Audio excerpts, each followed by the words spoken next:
The sistats command in Splunk is designed for working with summary indexes. Summary indexes store pre-computed statistical results that make data analysis much faster and more efficient. This command helps you query these summary indexes to quickly retrieve statistical data without having to process all raw events. A summary index is a special index in Splunk that stores summarized data or pre-aggregated statistical results. Its main purpose is to speed up reporting and analysis by letting you work on smaller, summarized datasets instead of large amounts of raw data. Summary indexes are especially useful for handling huge volumes of event data.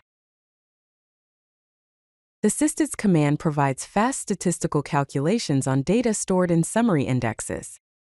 By using pre-computed results in these indexes, it reduces query times significantly. This allows for quicker insights and analysis of large datasets by focusing on already summarized information. The basic syntax of the sistats command is simple.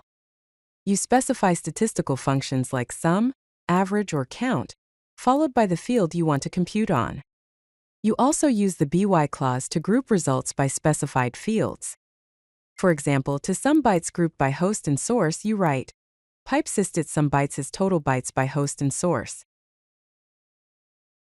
The key options for the sistats command include common aggregate functions such as sum, average, and count. The by clause groups the data by one or more fields to provide group statistics. An optional parameter lets you specify the Splunk server to run the query on. Overall, the command is optimized for summary index queries that return results quickly and efficiently. Here is an example query using the sistats command. We search the summary index named web_summary with source type access combined. Then we run sistats to calculate the sum of bytes as total bytes grouped by host and source. Finally, the results are sorted in descending order by total bytes to see which hosts or sources have the highest data volume. The sistats command enables fast and efficient statistical queries on summary indexes by using pre-computed results. This improves performance and simplifies data analysis by allowing you to work with summarized data instead of raw event data. If you like this video, hit that like button and don't forget to subscribe. Visit CodeLucky.com for more such useful content.